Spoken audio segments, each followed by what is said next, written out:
All right, you guys. So welcome to Tattoos of My Soul podcast. And I'm really excited today because I have my good friends, Brent and Neer. Megan and I have been friends for, we just figured, about 18 years now. We met in the elevator at Wright State University. We were in the education program together. Yes, in the early 2000s. Yeah. It's been a while. But they have graciously agreed to come in and tell their story. They have had a really amazing story of the foster and adoption process. So I'm going to let them share that on this podcast. I'm really excited because I think you guys are going to encourage and touch a lot of people that even if they're not going through the adoption process, just the things that you guys have learned along the way and how you've grown in your faith, I think is extremely encouraging. I do want to say, if anybody's watching the podcast on YouTube, yes, this is a dog bowl. We're a little innovative around here. We did not have, I was supposed to get another third mic stand today. Didn't get here in time, so we're being innovative with a dog bowl. So in case you're wondering, resourceful. That is yes, yep. Exactly, for sure. So I like to start out whenever we do a podcast with all the guests. We like to talk about like a favorite quote or a favorite scripture. You know, I have several that have really played a part in my life, and I wondered if you guys had something that's really, you know, gotten you through difficult times or just encouraged you that you wanted to share with everybody. Yeah. With our case, it was so many ups and downs and so many unknowns that one verse stuck out to me that I really needed to believe for myself, but I also needed the boys to have that with them their whole life, even though they were infants. I wanted this, and I prayed this over them and over them and over them. Yeah. So Joshua 1:9 says, "Be strong and courageous. Do not be afraid or discouraged, for the Lord your God will be with you wherever you go." And it's a print on their wall, and I love it for all children. There's something about that, be strong and courageous, for little boys. I don't know. I just think that's good. And then the wherever you go, the Lord being with you wherever you go, is so important because we didn't know where they would go, but we knew he would be with them. Absolutely. So. Has that been a verse that's always been important to you or just kind of come up through this process? I mean, I've always loved the verse and my big boys love that verse, but really it stuck out through this process. Yeah, so. That makes sense. Yeah. What about you, Brent? First, you didn't give a shout out that I'm your first guy. Oh yeah, I mean, come on, that was the whole ploy to get me here. I did. I actually did bribe him a little. I'm like, you'll be the first man. There you go. Okay, you're right. There you go. You totally deserve a shout out okay, for sure. Okay, now we can go. Brent Neer, the first male on Tattoos of My Soul podcast. There you go. Thank you for reminding me of that. Now we can go forward. Yes. For me, it was just a collaboration of different thoughts, and whether it's from different books, some scripture, talking to other godly men, was once we decided that we were going to do foster care and then that they were here, one thing I had to just hold on to all the time was that I felt strong that God asked me to do it. So therefore, all I have to do is just keep saying yes, and he's going to work out the details. And whether they stayed or they left, that was on him. Yeah. And that whether you want to look at it as consequences, if they left, he was going to take care of them because first they were his. He created them. Yeah. So he has their best plan in mind. Right. I think it's for him to stay with me all the time, but that might not be his plan. And all I had to do is just be obedient and just keep saying yes until whatever happened. Yeah. Yeah. I think, man, that's awesome. That's when I listen to you, like the first thing that comes to mind is like spiritual wisdom. Like that is so like wise on your part because that's very hard to do. Yes, it's not. It takes easy. a tremendous amount of like trust and I think maturity in your relationship with God to be able to say like, you know, I don't know, but I'm just going to listen. I'm just going to be obedient and I'm going to trust that what you have for them and ultimately my family is the best interest. So I think that's That's very admirable. I admire that. Oh, thank you. Yeah, that's pretty awesome.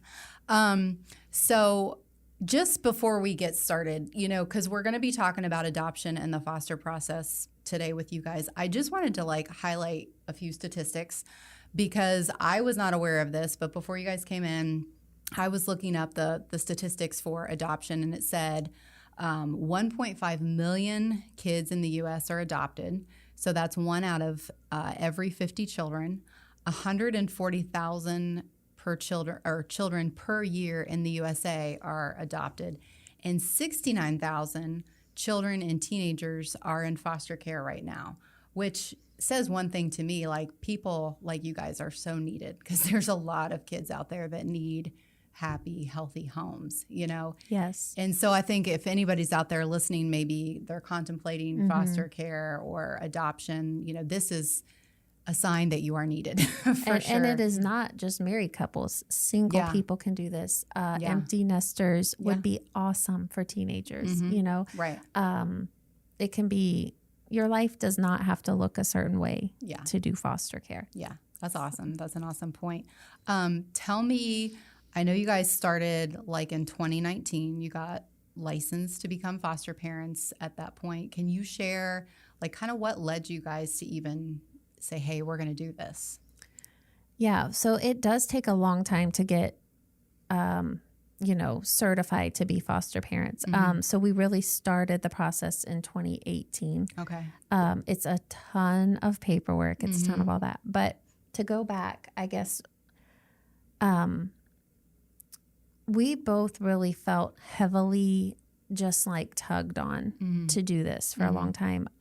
When I was a teenager, I was told I would not be able to have biological children. So adoption always was on my mind. And it was I loved it. And I loved hearing adoption stories. And And for me, it was not on my mind. Okay. Yeah. Okay. Yeah. Yeah. I mean, I was up front with Brent before we got married. And I told him, hey, the doctors are saying that. I feel like that's an important thing to share with someone you're marrying, Right. And he was like, hey, if we cannot biologically have kids, he was open to adoption, but it wasn't so heavy on him. Well, then the Lord did let us have 3 biological you have kids. 3 kids. Yes. So Yeah. So what a joy and blessing that was, and a whole other story in God answering prayer. But that tug and pull never left me. It was always there. And I thought maybe having biological kids, it would leave, but it didn't. Yeah. Foster care was never on my mind. Okay. Never. It was and for me, foster care was on my mind. That's interesting. Yeah. Yeah. So I was so fearful of loving a child and having to give them up. Yeah. So that was awful. I thought I could never do that. I'm not built that way. I am super sensitive and I get super attached. I love really big. I don't feel things small. And Brent's like, nope. Nope. You Yeah. don't. Well, I remember even having a conversation with you when you told me, because again, we've been friends for going on 20 years. And I remember you and I having a phone conversation. I was like, Megan, I know how you are. What are you going to do when they call and say, hey, it's time for this baby to go wherever, or this child? I was concerned for you in that way because you have a huge heart and you do love in that way. So, Yeah. So finally, it just convicted me so bad because God is like, Megan, the reason I need you to do this is because you love that way. And it's because you are going to not hold back and you are just going to love them so much, however long they're with you. Yeah. And as an adult, you can grieve and you can heal and you can move forward from loss. And not that it won't be awful or hurt or be terrible, but you will have been someone there when they needed someone. So for me, it was always, that was never something that I was hung up on. I always felt like. You mean the kids leaving? Leaving because I wasn't naive that they're going to always go back to something good. There's always the stories. You always the fear that they're going to go back into some place and the adults there still don't have their act together and the cycle continues. Right. But I just had that peace well, if they're here for a day or a week or a month or a year, I can give them stability here. Mm-hmm. And then this day and age, we can stay in contact. Mm-hmm. We can be that person, that strong shoulder for them to cry on or whatever. We can be part of their life. I just felt like that's how it would be. Yeah. And so the fear of them leaving, it was going to hurt. Mm-hmm. But I felt it's probably that peace that God gave me, that he's in control. He's going to take care of it. And kind of like, if I bring you to it, I'll bring you through it. Mm-hmm. You know, just kind of that reassurance. Yep. Absolutely. Yeah. So you should hear the story though, and Brent should really be the one to tell about just doing our classes. I think this is huge for Brent. So we were not at odds, but she was adoption, I was foster care, and in that time frame, it was just like every time I listened to the radio, it was, okay, we need more foster parents, or this child was removed from this situation, they found whatever. And then was listening.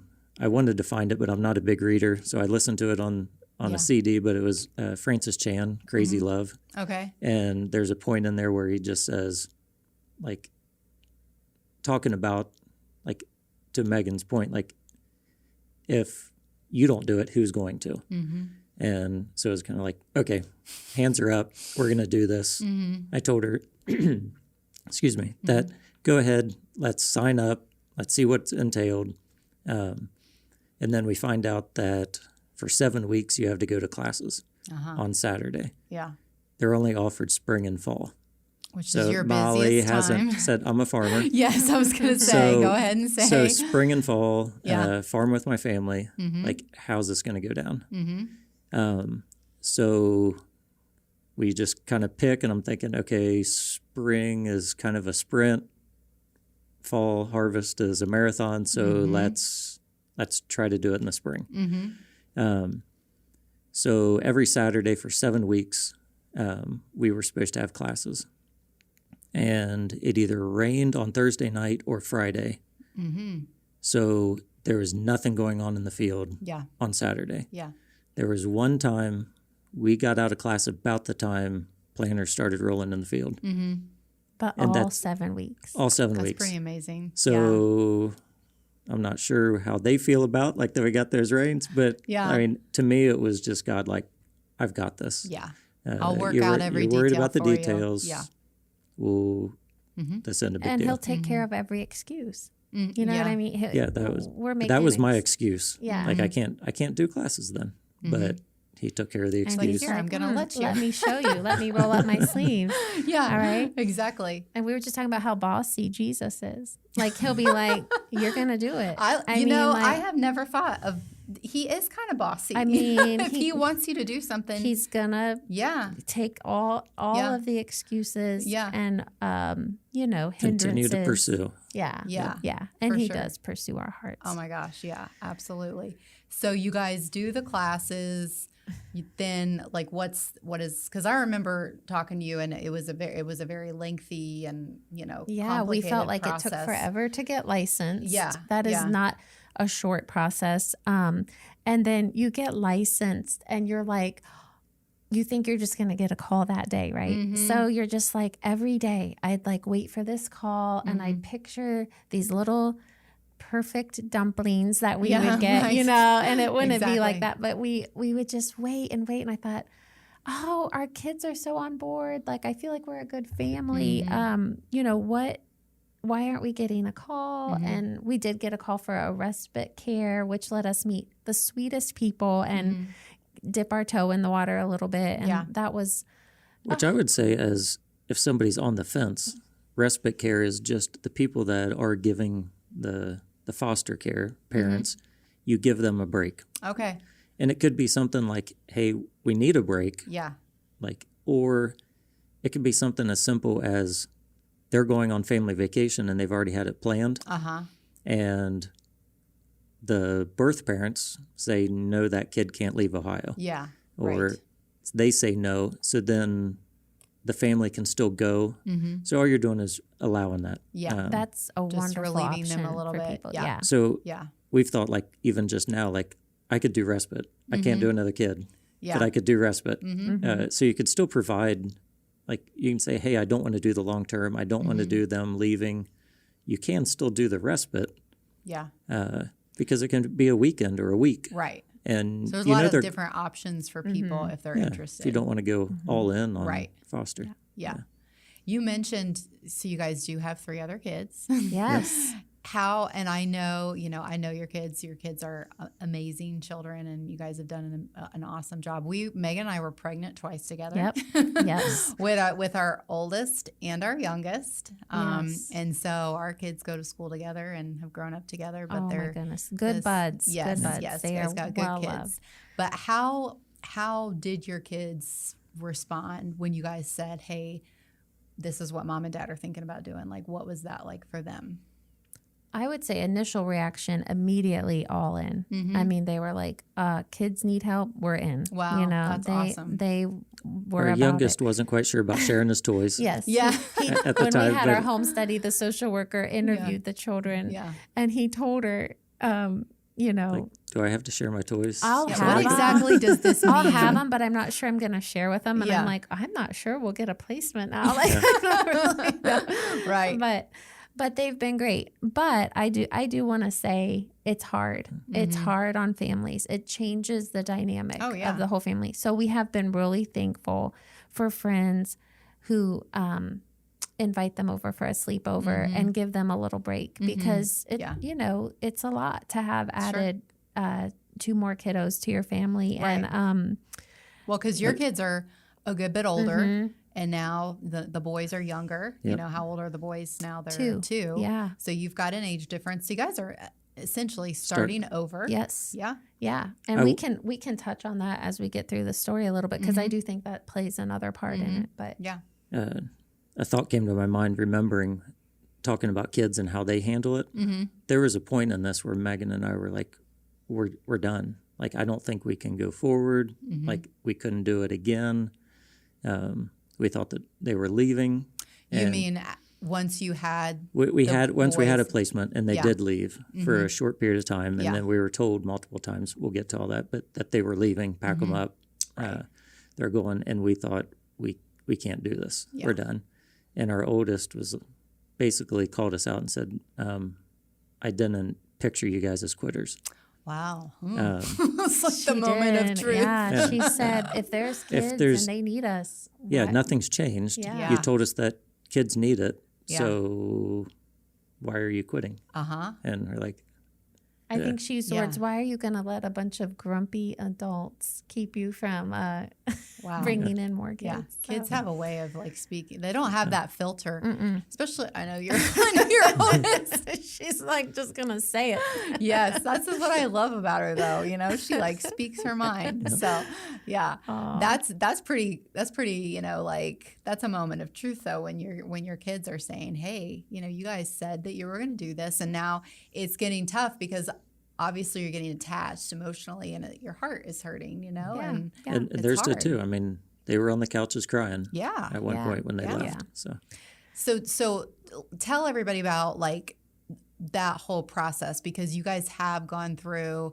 You know, when I think about your journey over the last 2 years, I think of like the words that pop up for me would be like uncertainty. You guys have just had so much uncertainty, and if I were to describe you guys to somebody, I would say like they literally have had blind faith. Like you have had to go each day not really knowing what's going to happen that day because you could get a call at any moment and say, hey, the boys are going and you're never going to see them again. And that's really, I mean, I can't imagine that as a parent.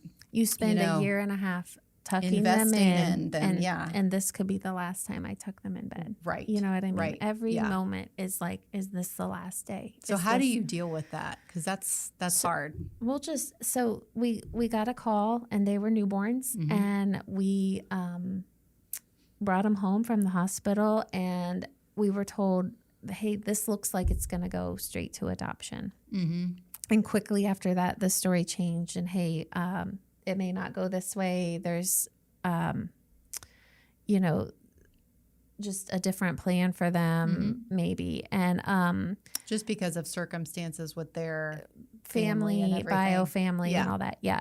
So we're like, okay, we're wrapping our head around it. We're sad because you think one way and then it looks like for sure it's going another way. And, it was just like you said, it's a lot of unknowns, a lot of uncertainty. So we're loving these boys. We're doing the visitation with BioFamily. We're doing all the things. And we also felt strongly that we should advocate for the boys and just say, here's our thoughts. Here's what we're seeing, and we did attend court for the boys. We did attend everything because in our foster care training, you are to be their advocate. You're the one who knows them better than anyone at this point, really. And they don't have their own voice. So they need a voice. Right. In our case, the boys were assigned a guardian ad litem, like an attorney for children. And every kid in foster care. Okay. And he just felt really strongly that they should stay with us if we were willing. We're not sure why. Normally that's not the case. We don't know why. But he did, and that stalled the process of them leaving. Okay.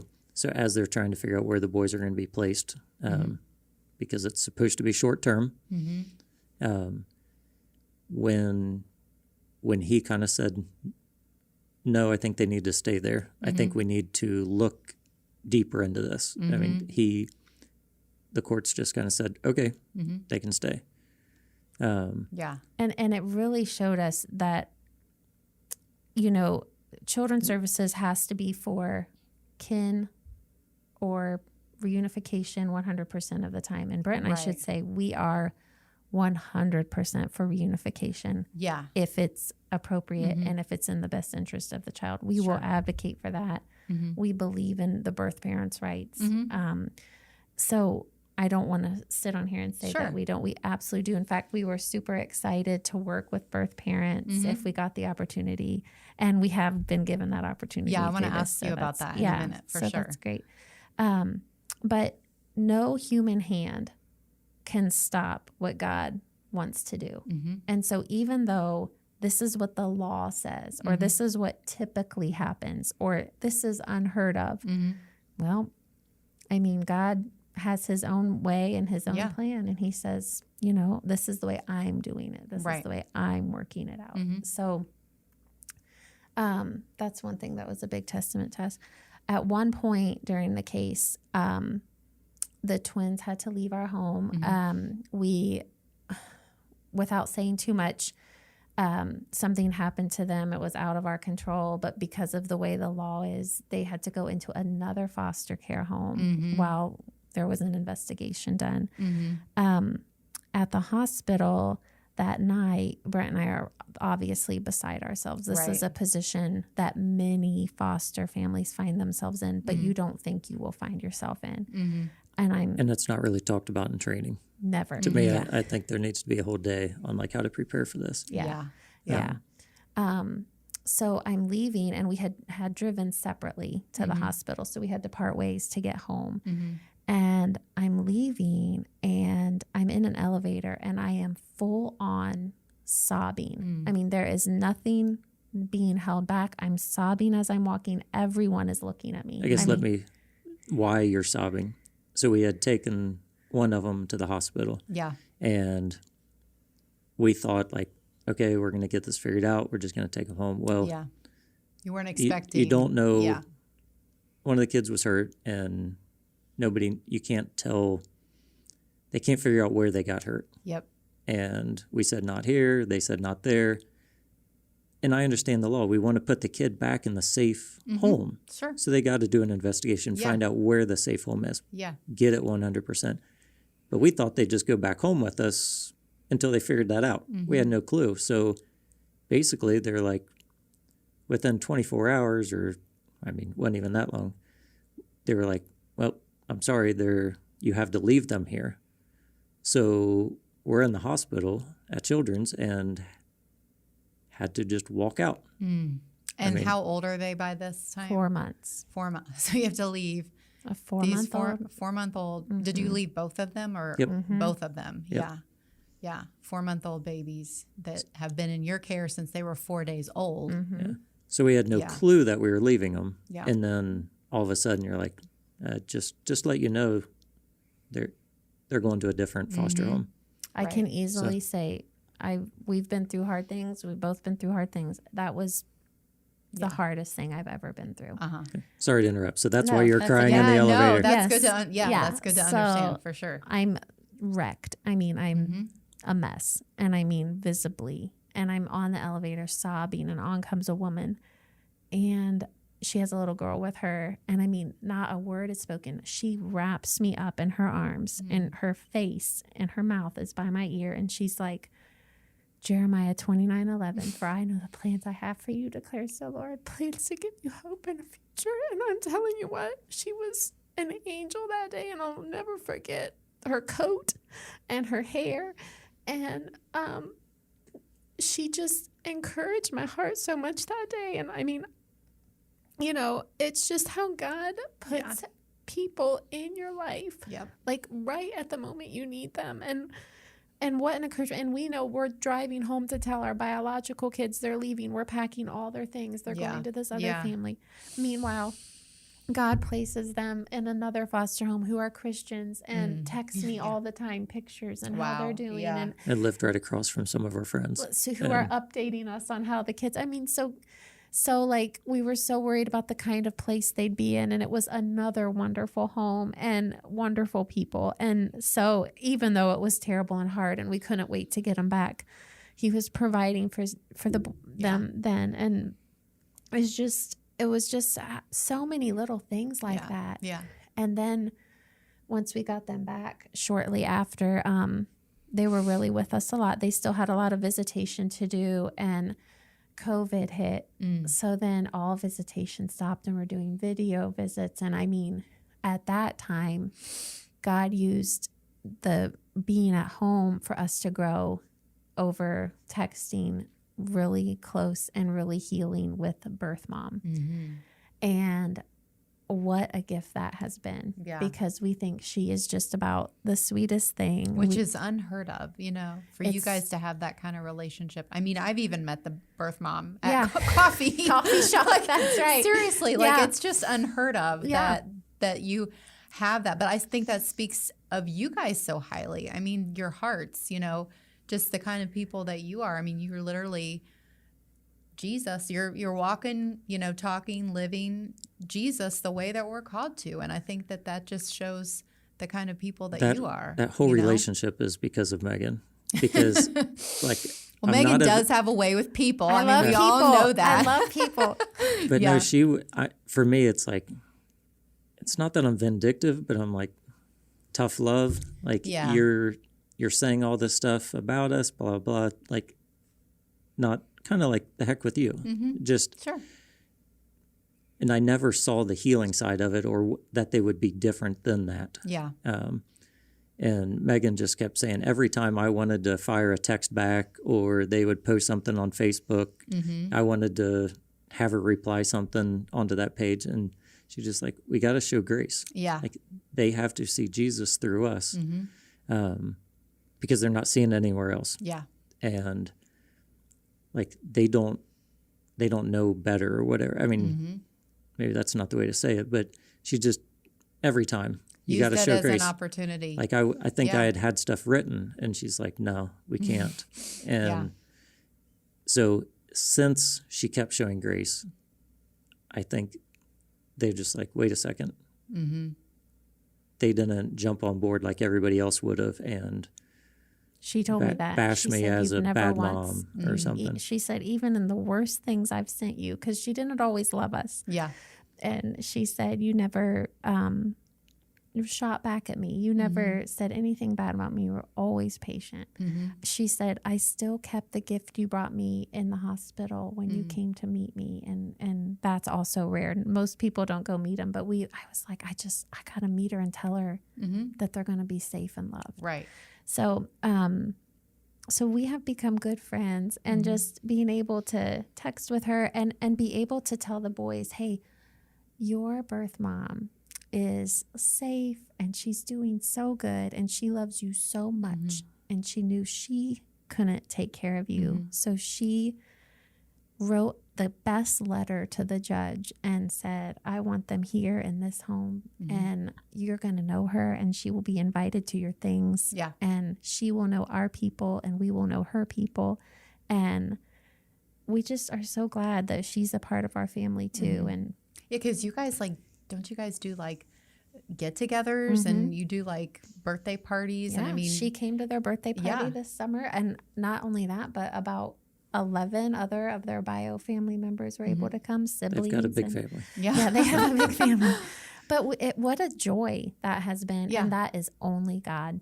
It is only God. The scripture verse that keeps popping into my mind is Ephesians 3:20. You know, God doing exceedingly and abundantly more than we can even imagine. You know, Yes. I have prayed that personally in my own life Goosebumps. about Yeah. about situations, and it's like the things that you can't even imagine for your circumstance. Like, God will literally go above and beyond. Yes. But I think the key is we have to trust. Like, he won't necessarily do that if you're constantly questioning and trying to do it your own way. The key component is like trust. And that's what I see from both of you, is that you've literally gone through this process, like, and no matter how painful it was and how uncertain it was, you were trusting every single day. Like Brent said, like, if he's asking me to do it, then he will show me a way. And I think that is when we start opening our heart up to that, that's when I think, I mean, God's blessings just like start pouring in, you know? Yeah. And goosebumps, I have to go back to so the whole Jeremiah 29:11. I mean, you know, I have that on my Yes, arm. that's It is my, like, that verse, but I hear more and more people reference that verse. Like, and I just find it just so ironic. It's literally the verse that has gotten me through the darkest, hardest times of my life, is just knowing, okay, I don't know what the plan is, but God does, you know? And I think for people out there listening, if you're going through something difficult and you don't even know which way is up, look up that verse, like, write it down, put it on a piece of paper. It is literally a lifesaver, Yes. you know? And I so have did to that believe- woman even know, like, what you were, she just nothing. literally came Random. up and, see, that is like, I mean, that's almost like an angel kind of moment. It you did know what feel I mean? that way. That is, yeah. that's And I have amazing. to say, if you are, I have to think that woman probably didn't feel super comfortable. Oh, She yeah. probably was like, Lord, this woman is out of her mind crying. You know what I mean? And I guess I would say, when God tugs at your heart to love on a stranger, Yeah. wrap them up. Listen, right. Yeah, Yeah. wrap them up. Yeah. Because that, I know I probably won't ever see her again. But I mean, that was huge for me. Yeah. I mean, we've had so many things. We've had so many dear friends. We've had so many things happen, you know, but that stranger, Yeah. you know. So what would you guys tell somebody, like, piece of advice that they're out there and they're contemplating foster, or contemplating adopt, or maybe they're in the thick of it and they're going through, like, the uncertainty like you guys have gone through? Like, what would your piece of advice be? For me, it'd be to continue to advocate for the kid. Yeah. If you do what you think is right, at the end of the day, you can hang your hat on that Right. and Right. say, I did everything I could. The truth Like- will always come out. Yeah. It really will. At the end of the day, the truth is going to prevail. I believe that. And so, And I feel like Scripture talks, and a lot of people talk about, like, oh, God won't put a mountain in front of you that you can't climb. That's still uphill. Yeah. That mountain's still uphill. So it's still going to be Yeah, hard. yeah. It doesn't mean it's going to be easy. Or talk about, like, oh, God will open the doors if he wants it. Like, everybody's like, well, don't push them open. Well, God ain't going to let you push a door open. I mean, God will tell you to not do something. Yeah. He will stop you from doing something. Scripture says to take care of women and children, orphans, and Yeah. that's in Scripture. So if you're taking care of children, how are you going to go wrong? Right. If you're doing anything and everything you can for the kid, Yeah. just that's all you got to do. Yeah. Just keep pressing on that. Yeah. I would add too, I follow a wonderful Instagram, and she always repeats, it's about foster care, and she always repeats, try not to ride that roller coaster. Try not to like get on it because, you know, like in Brent and I's case, probably 4 or 5 times they said, pack them up, pack their bags, they're leaving. So here's all their bags by our front door. We've made photo albums. We've written letters. Never mind, they're staying. Unpack them. You know what I mean?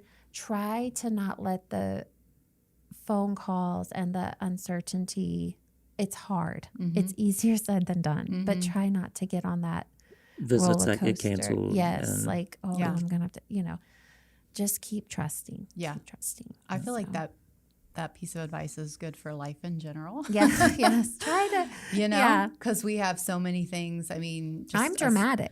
I mean, what? Yeah. I get on that. I get on that roller coaster. No. But I love that. There's so many things though that will distract us if we let them, you know, but staying focused on what we're, you know, intended to do. And I mean, we can get on that roller coaster about anything and everything. I think that's great advice in general. Yeah. So, all right. So going forward, have you guys officially adopted yet? Where are you at in the process? Because I know you've received good news on that. So we have legal custody, which is super exciting in our state. And we should be getting a call for a court date really soon. Yeah. We thought it'd be sooner, but here we are. So but everything's moving in a positive it looks direction. like everything's moving in a positive soon you will be official direction. family of 7. Yes. It's like that's a lot. Yes, near party of 7. Yeah. That's pretty awesome. Yep. Yeah. So I actually called a restaurant. Look at Brent's face. No, I I'm know. sitting there, He's I'm like, calculating. Yeah, like, Panic attack. you know, you people that are listening, Brent's just the color just went on his face. we actually tried when restaurants first started opening up, we called a restaurant and we were like, oh, it's a party of 7. And they were like, we're only seating parties of 6. We can't let and I'm like, oh, it's our whole family. No. I'm like, oh man, not even our whole family can eat together. Yeah. So. Okay. So before we wrap this up, tell me, because I've been like, you've sent me some hilarious pictures. I mean, you're starting over, and we're approaching 40, and so you're starting over. We've talked about that, but like, tell me some funny stuff that the kids have done, because like, I know that they're getting into stuff all the time and they're, you know, being crazy. Like, tell me some funny things that they have done. They're like, where do we start? Okay. It's long. No, they are fast. And what one doesn't think of, the other will think of. Yeah. My friend texted me for a recipe. I quick turn around. By the time it took me to get that recipe, one is in the toilet in the half bath and one is in the sink in the half bath. So I take a picture because it's hilarious. Right. Like, what else are you going to do? What can you do? Yeah. But it's just, there's dumped dry oatmeal. There's just things, you know, everywhere. There's swinging from the chandeliers, truly. Like from the light fixtures. Yeah. They started you know? walking at 9 months. Yes, you need to know. Bless 9 you. And Yeah. so they during COVID, quarantine. they have the physical ability of probably like a 4-year-old. Wow. But the And there's maturity 2 of them. level There's 2 of of a 2-year-old. Yeah. So, Yeah. so they you know. they have no problem doing anything. And They're just busy, but you know what? We're they always love like, the outside. They do. We've got barn cats, and they have tamed the most vicious of barn cats. And can just hang them upside down, grab them by a tail, yank them out from wherever, and they do nothing. Yeah. I can't touch them, but they can catch any cat we have. So They're funny. That's funny. Yeah, they're sweet and busy, and we're thankful. We're thankful they're healthy, sweet, busy boys. Yep. Yeah. So. Well, I appreciate you guys coming in. I mean, I just love your story, and I know it's not over yet. I know God's going to continue to do amazing things with you guys. And like, I feel privileged that I'm friends with you guys, and I get to not only see the story, but I get to see these kids grow up and develop. And I mean, I can only imagine what they're going to be sharing with people when they get older. I mean, their testimony of faith is going to be, you know, phenomenal. So they're going to touch a lot of people as well. But thanks for coming in. And we feel a lot like that about you, and we love you, and we're proud of you. And so we've been through a lot together. So yes, we have. We have lots of memories, lots of good times. So Thank you guys. And if people want to find out more about like the process, is there anywhere you can direct people, or is there anything? Well, we'd love for them to. We love sharing. Reach out with. And we would love to get more in depth. If people want to get more in depth that we can't hear, but sure. So people can just reach out to you on Facebook or Instagram message or Instagram. All right.